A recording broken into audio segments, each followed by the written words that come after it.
Someone finally said good morning. That's so nice. Thank you. Good morning. Thank you. Thank you. It's great to have everyone here today. I'm Wes Nichols, and tech entrepreneur now, advising companies, and also been working with these fine gentlemen on for the past now 4 years on thinking through technology and primarily automation and workflow automation. And I thought it'd be a good idea to have these guys come and talk about what's been going on with the LAPD and what we need from the tech community here in not only Los Angeles, but all of California. It's something that impacts all of us. So I'd love to introduce you to Chief Moore first. So good morning, everyone, and I'm joined on my left is Deputy Chief John McMahon, who's the head of our Information Technology Bureau, and thank you for the opportunity, Wes, and as well as to the audience here today. Welcome to your two-day session here with the Montgomery Summit 2020. I'm looking at the tagline on the right, the Innovation Technology Capital, and that's really the essence of being here today, is an opportunity for LAPD, the second largest city in America, an iconic brand of 13,000 men and women who police the city of 4 million, is how can we come today and talk about an initiative within LAPD to really move us into the next generation, into current day, if you will, and maybe a little bit how we got there, but more importantly, where we're going. And I think an opportunity for this entire sector, this entire space, to maybe be a part of the success of Los Angeles. Just some data to keep in mind. 400,000 pieces of paper are completed every year by the officers of the LAPD. The typical officer, if they go out on their day on the shift, he or she spends about half their time actually completing paperwork, usually in triplicate, sometimes four times, I think. And or they have they're filling out a police report and they have to go and watch their body cam real time. Body cam footage and go backwards back in the department to do this by hand. And so that's just an example of the inefficiencies that this department's been handed. It's been challenged from a budget. Most of the budget goes to salary and pensions and that burden. And obviously, I mean, we need the people are the essence here. But at the same time, it's led to a much more challenged situation around the budget. So we've been focused on how do we drive more innovation with the technology? How do we get that from half their time to, say, 20% of the officers' time? And guess what? That means they spend more time in the street. That means they spend more time with the communities and building relationships. And we all think that's a good thing. So what are some of the other challenges that you're trying to solve for that, as you've walked into this job? You're new to this chief role for 18 months now, I think. Yeah, right? So June, summer of 2018. This is my 39th year with LAPD. I came on at 21 years of age. I was just coming out of college. Actually, my initial desire was to be an accountant field in the private space, if you will. And I almost as exciting. It's also exciting, but it wasn't that exciting. I don't want to insult any CPAs here or the people in the financial sector, but what I found myself going to school was just not feeling that it was something I was really making a difference. I was pushing paper and looking at charts and graphs and giving recommendations. I got kind of a numbers mind, but going home, it just didn't feel like I was making it mattered. I'm a person of faith, and I was drawn to LAPD because then Daryl Gates was the chief in 1981 and said, I'm looking for officers who drive down dark alleys, who don't drive by them. And that created an air of excitement to a young man such as myself. No one in my family's in law enforcement. So fast forward, I come in the organization. I've worked all throughout the organization at various ranks for the last 30 plus years and seen the organization change, seen it evolve, as has Los Angeles, as has technology, and I believe evolve for the better. But with the opportunity with Chief Beck's retirement after 2 terms as chief, I had an opportunity to put my mark on this agency. And as I looked across the landscape of what Los Angeles, where we're at, we're in a good spot. We're in a good spot, even despite the challenge, the greatest challenge of organization of our society today, dealing with homelessness. Not the coronavirus, but homelessness. Is how would policing be in the 21st century as chief? What would I do? And there's a whole area of efforts and strategies there. that I'll not talk about today, but that was a major focus of my work as chief, and that will define my existence in this organization. How to build trust with the men and women of this organization, that the chief matters, that he or she is providing for them. Or a people business, that I understand their challenges, that I want to meet them by giving them resources and time so they can go out and drive down those dark alleys, so they can go out and make the difference that I envisioned making 30 plus years ago. Mm-hmm. And then lastly, how do I, but as important as any of the other two, is how do I build trust in the community? How do I deepen the public's confidence that it has a law enforcement agency that's effective, that believes in public service, that believes in going out and providing not just the protection, but the service? And in all of that, it's impacted by our technology. It's impacted by what does an officer's time today, what draws them away from their interaction with the public? Because every time an officer interacts with you, think about that. Generally, it's at times it's traffic enforcement. You may be a victim of a crime or a collision, or you may have done something bad. It may not be a positive engagement at all, but the time that they have to spend defines that relationship. And one of the things that impacts that is the officer's obligations to go back and write everything up that they did, to go back to archaic systems of record management and gathering of information, and at the same time tie in newer technologies such as body-worn video and digital evidence into this archaic system. When we look, so the public is impacted because they're losing officers' valuable field time because they're sucked up back at the station doing work that should be automated. The officers' time is they're demoralized because they're going back again, keystroking information, and yet they work alongside, or they have social relationships alongside people and family members that have all this automated, that have everything slick on a handheld or automated and integrated into systems.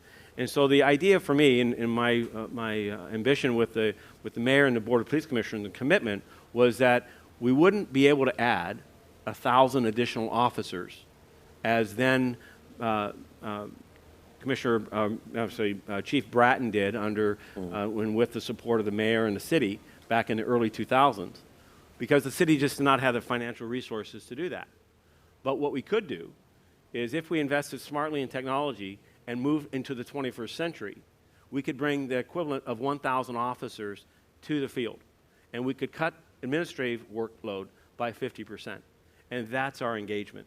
And with the appointment of John McMahon as the Deputy Chief of Information Technology Bureau, he's inherited an information structure that has been well-meaning, that has been a bit on life support because we came through a very difficult recession, and it's very difficult to continue to invest in new and emerging technology when you have a hard time keeping your rank and file paid and keeping your staffing levels at least a minimal level. So with the mayor's support, he has committed additional public monies into this space to allow us to modernize our technology, to move into 2020 and beyond with tools that are readily available in many other industries that aren't with us. LAPD is oftentimes seen on television as this snazzy, front of the line, outstanding Olympian, if you will, of law enforcement. And we have some very modern day tools, such as our body-worn videos, such as our tasers. Some of our tools that we use are actually leading in the industry. But when it comes to our technology, we're still writing reports like we did in the 90s. We're still transporting those reports by hand. And we're still reviewing and doing analytics on that by physically reading. We capture 14,000 videos a day between an officer's engagement with you, a member of the public. We go back to the station and watch the video to write up the report. That's just one aspect of us falling out of sync. Now, having the fix going forward it needs to be structured, strategic. We've got legacy systems, 26 different systems an officer touches as he or she goes about their work and gathering information and preparing for court or conducting investigation. So we've got to take those legacy systems and we've got to move them into today's world and use today's tools to whether it be AI or machine logic or whatever phrase you want to use, to take advantage of modern tools so that the officer's information capturing is done in something other than the officer doing it him or herself. John and I were talking about the Internet of Things, and really in LAPD we have the officer of things. The officer is the interpreter. The officer takes the body-worn, digital in-car video, what comes in off the CAD, what comes in off an officer's statement, a victim statement, a witness statement, a suspect statement, photograph evidence. And I said, it's the officer of things. And they then synthesize all that together. And that's what's killing us in time. Now, the solution going forward also, I want to respect and identify Dana Katz as our executive director of the Police Foundation. Wes is a member of our Police Foundation board. Jim Wyatt is here as our emeritus president emeritus of the foundation. That foundation has always played a role in every step along the way of LAPD moving into the next decade of service. And in this instance, I'm looking for the same. I'm looking for them to step into this space and help in a public-private partnership through both the ability to financially support it through the philanthropic community, as well as to identify industry leaders and emerging leaders and thoughtful people who can come to this space and help us untangle this knot, untangle this ball of twine that is complicated, and too many times it's been easier just to wrap it with some new snazzy tool and claim success in leadership rather than really get to the infrastructure of what needs to change in the core functions of this department. That's great. Thank you. I know it's a mouthful, so just a couple things. It reminds me. I grew up in Maryland. My uncle was the chief back there, and got me pulled into the Police Explorers program when I was a teenager. And I remember going in there every Monday in my uniform and going, and I would just see big room of officers clacking away on the typewriters. It hasn't changed that much, no. Other than it's now connected to something. But I think that that's really what we're trying to do here. And I know that John, one thing I'd love to do is have this group hear of what we're trying to do here with the LAPD and raise their hand to say, I've got technology that could help here. I've got something that could help streamline. We've got some of the best minds in technology globally sitting in, within 500 miles of us right now. How can that happen? How can we get people to do that? There are two pieces really. I mean, there's technology help and support. There's obviously philanthropic help that we're focused on because we're self-funding this from the community. It's a public and a community-based program. But as it relates to technology, if you got someone that's a startup or emerging company that I could do that, I could help them. How does that happen?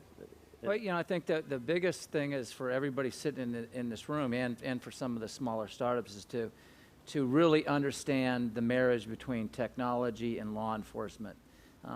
It's been well reported that in Los Angeles we probably have the fewest number of officers per capita, and technology can go a great way to great lengths to bridge that gap.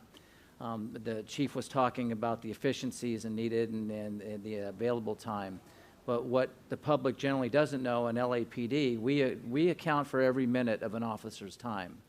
And at the end of the day, when we look at their work for any given a day in patrol, it's not uncommon that when it comes to the amount of available time, they'll put a big goose egg.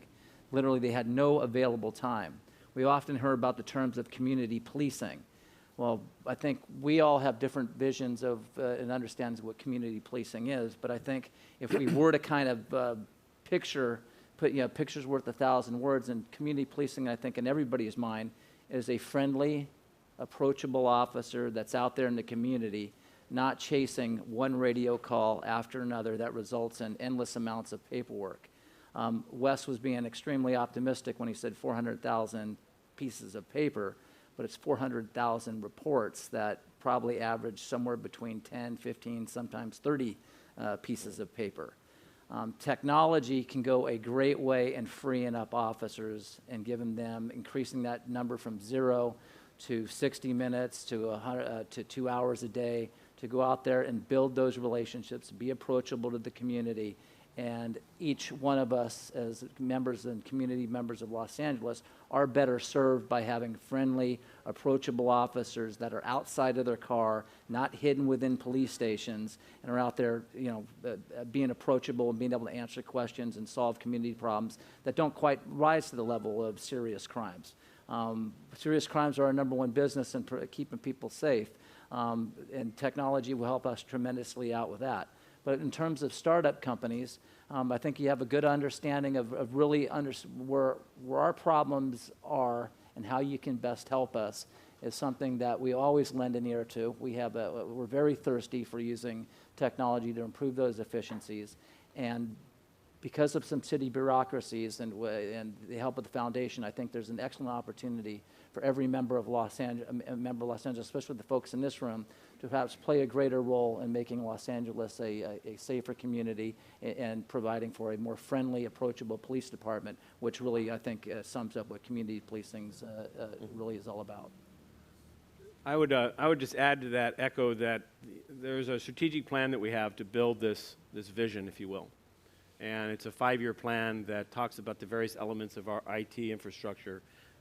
We've talked a lot about the front officers' efforts, but integrating that into the entire operation, and that's available to you. You as forward-thinking and as innovation may see opportunities or that you have an idea.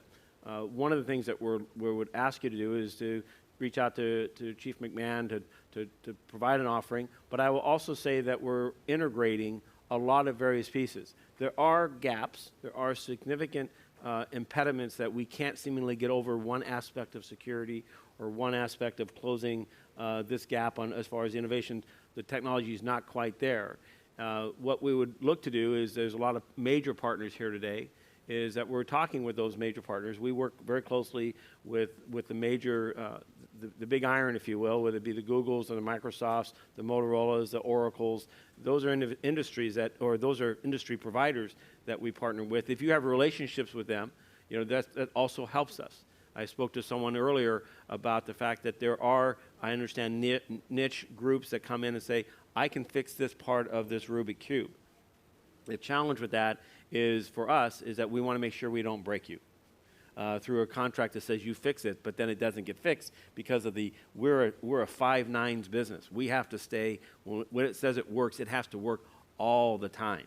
And that's where our relationship with the larger providers has been helpful, because they have the ability to partner with smaller innovation and find those solutions and bring them into an integrated solution. But I also would ask you is to think about an investment in what you're doing and the success you've seen in the safety of Los Angeles, in the future of Los Angeles. This is not just an ask for technology. I recognize, I go to the International Association of Chiefs of Police, major city chiefs. I'm still working on my spam filters, to keep the 47,000 emails I get of I've got an idea, and we've got a product. Today is about to talk to you, though, about that LAPD is going to change the chapter and start a chapter of technology in 2020 and beyond that fixes a huge issue, which is how do we digitize the collection of information. There's a lot of work after 9/11 about how you analytically look at information that's been digitized. That's not our challenge. We have those challenges. We'll continue to invest in technology and emerging technology that does a better mousetrap of that. But the whole front office side has been a space that's been ignored in law enforcement. And for LAPD, I intend for LAPD to be a place that we bring in the best, that we integrate and provide a solution across 465 square miles, 1 million calls for service, 1.8 million encounters, and seamlessly create an opportunity for an officer to collect all that information and process it through a criminal justice system without having to touch the typewriter or the keypad that's in front of them. Or if they do, to reduce that amount of time to the most minimal amount possible. And today, again, the officer is the interpreter. I think that technology exists that can fix that, but we're also looking for those that would be, with your success, would invest in that. Not just invest your thoughts and ideas in your product, but invest in a partnership with the foundation. So that's that's my ask of you. And I say that as the police chief, that I can offer you nothing for that investment other than a shared responsibility of the safety of this city. Where you have a responsibility, I'll say, unabashed, to our safety through your ability to support us, whether it's in mind or thought or idea, or by partnering with the foundation. And from a chief of police of 13,000 men and women who are going out each day in uncertain times, let me tell you that they're worth the investment. Mm-hmm. And as they go out and do their work, they value the fact that this is a responsibility that a community that sees a role in that engagement. Thank you. Chief, if I may add, you made me think of something about, at LAPD, we're very fortunate to have the worldwide recognition. We are recognized as a leader in law enforcement throughout, not only throughout this country, but throughout the world. We owe a lot of that to Hollywood, but we also owe a lot of that to our good work and the men and women, the stuff that they put in through the past several decades to make the department what it is. But that relationship with Hollywood that's given us that notoriety has also given the community sometimes a tremendous understanding. I think most people out there thinks we punch a name into a computer and we get the whole dossier and any individual and what they've had to eat that day. It's just really simply not the case. But given the fact that our badge is probably arguably the most famous badge in the entire world. Law enforcement agencies go to great lengths to find different places in their own community to mimic a badge that closely resembles it. I say that because it's an excellent opportunity for people to partner with us to get law enforcement where it needs to be to make for a safer Los Angeles. So there is something that I think we can also offer that, and that's a lot of pride and name recognition that is really unmatched throughout the world. The case study opportunities, really, because I feel like if we can get it right here, every municipality needs this sort of solution. Yeah. And a few have got it. I mean, Toronto, Royal Canadian Mounted Police, NYPD, thanks to Mike Bloomberg. I mean, there are things that are, there are a few examples out there, but. Well, we're constantly evolving. Every major technology that we have, from the car to what an officer wears to how they go about doing work, even in our forensic labs, we are constantly in an evolutionary mode. It's just as the rest of the world. We're not unique to that, but there are opportunities there for partnerships and engagement. But we've been in a lot of yammering up here, so I would look to an opportunity to kind of come back and ask and see if there's questions on your point from audience providers. I know this is the first session of a 2-day session, so you came in here with a great deal of gusto, or at least 2 hours on the road and an opportunity to sit down, which you're grateful for. Wherever you're at on that spectrum, I would welcome if you have a question or comment to hear your perspective. Or a cup of coffee. Yeah. Has anyone had to deal? Oh, yeah, please, go ahead.